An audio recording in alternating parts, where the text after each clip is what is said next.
Hey guys, and welcome back to my channel. So I originally wasn't gonna do a review on this book, but I have some opinions and some thoughts on it that I really want to talk about. And that is for the book The Great Pretender by Susannah Cahalan. I know that's not how you pronounce her last name, but that's how my brain handles this word. Like, it looks like it should be Callahan. Anyway, she wrote Brain on Fire that was released a few years ago, and kind of her story is that she was having hallucinations or something, and so doctors and psychiatrists told her she had a mental illness. One doctor really took time with her and found that it was actually like a physical illness, like something was actually wrong with her brain.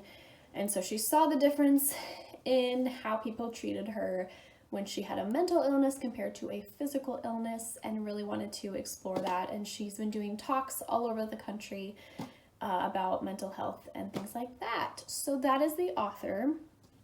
I did just film this video and I talked for so long, so I'm really gonna try and make this one shorter because I have to get my thoughts together and just really kind of talk fast so this video isn't super long. I'll give a quick synopsis kind of about this book. So she became really interested in Dr. David Rosenhan, who is this guy down here. He was a professor and a psychiatrist who did this study in the early 70s, in 1973. It says, a charismatic doctor convinced 8 healthy people to commit themselves to mental hospitals. They had to prove their sanity to be set free.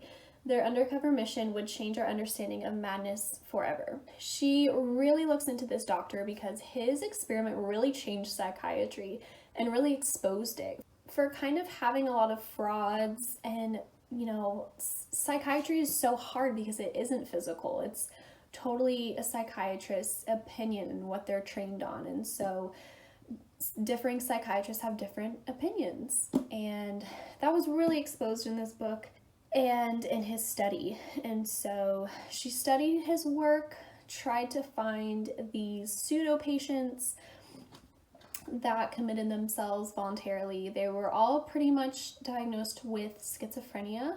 So they would change their name, change their occupation, go into these mental hospitals, say they're hearing things. They were there for a few weeks each and had to, you know, be sane enough to be released. And then they would tell their experiences to Dr. Rosenhan, and he published papers about it. That is her story. That's kind of where the book takes you, her trying to find and interview these pseudo patients.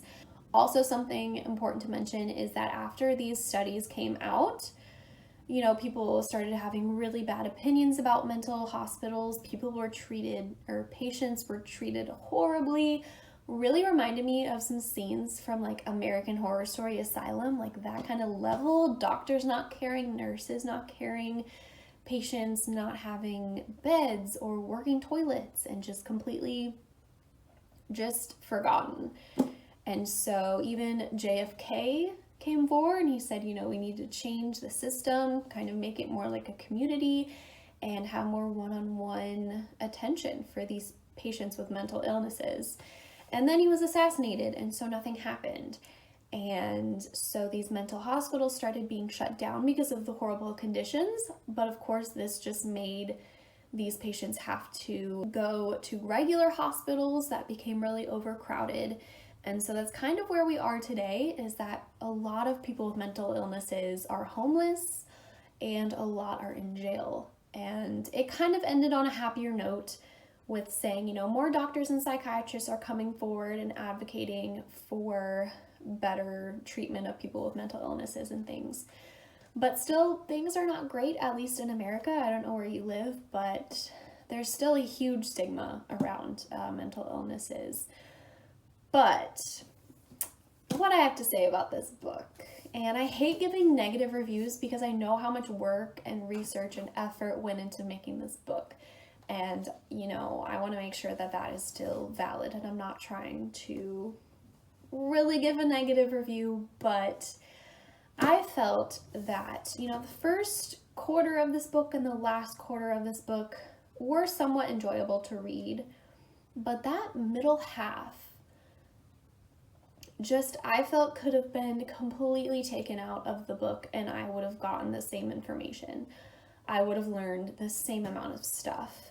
But she included so much information that it was kind of overwhelming. My biggest pet peeve with authors is when they add too many names, too many places that you tend to forget and kind of zone out when you're reading. Most authors I've found can do this well, and it's fine and it's an easy read. But this book, there were so many doctors, so many papers, so many books, so many hospitals, and just names and huge quotes from papers that it was just way too overwhelming. I don't know how any brain has the capacity to remember all that was mentioned. And then later on, these names will be brought up again, and you're like, wait, who was this? Like, what was this paper? I sort of felt that you needed a background in psychiatry. You kind of need to know a little bit. I felt that you kind of needed to read her first book in order to really take away the most that you could from this book, which is really unfortunate because I have no background knowledge on psychiatry at all, but it is a little bit of an interest to me, so that is why I picked up this book. But I definitely learned things. It was definitely educational, but at the same time, it was not really a pleasant read. I picked it up and can only read about 20 pages at a time and had to set it back down. I kind of dreaded having to pick it up and read it, which is so sad, but I cannot start a book and not finish it. Like, I have to finish a book, and so I had to power through. But I just felt that things were so repetitive. The same statements were made over and over again, and I'm not sure if she did that to really validate her research and her information and really give you as much as she possibly could on the topic. But it was just too much. It was too much for me that I really didn't enjoy this book like I would have hoped I would. And I'm sure if you're really, really interested in psychiatry, you would pick up this book and absolutely eat it up and love it. And that's amazing. But for me, just the average Joe doesn't really know that much about psychiatry. I found this to be very overwhelming and very, very frustrating, honestly. But I hate giving a negative review, but that's just my opinion. And, you know, I think if you have absolutely no interest in psychiatry, then don't pick this book up, obviously. I think if you have a slight interest like I did, you really could read the first quarter or first half of the book and take away the same amount of information that you would if you read the whole thing. I definitely learned a lot. I guess that's like the most important thing you can take away from reading a nonfiction book, but it came at a price. But I would be so interested to know someone with a huge interest in psychiatry, maybe a student in psychiatry or something, and you read this book and let me know what you think about it. I'm probably going to watch some reviews of people talking about this book as well, because I would be interested to know if it means more to people that are more interested in the topic.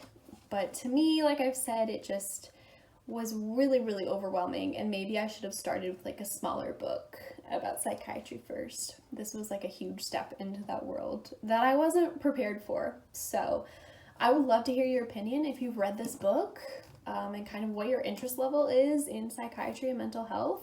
Of course, I know the importance of mental health. This really, wanted to make that apparent, and I think that it's great that this book is here and it's really advocating for mental health. I think we all have our struggles with mental health, and I'm not trying to discredit that, but I just wish that some things were done differently. But those are my opinions. Not trying to offend anyone. I'm just an average Joe reading this book. So, and like I said, leave your opinions below if you've read this book. I would love to have a conversation about it because I do think it is a really interesting topic.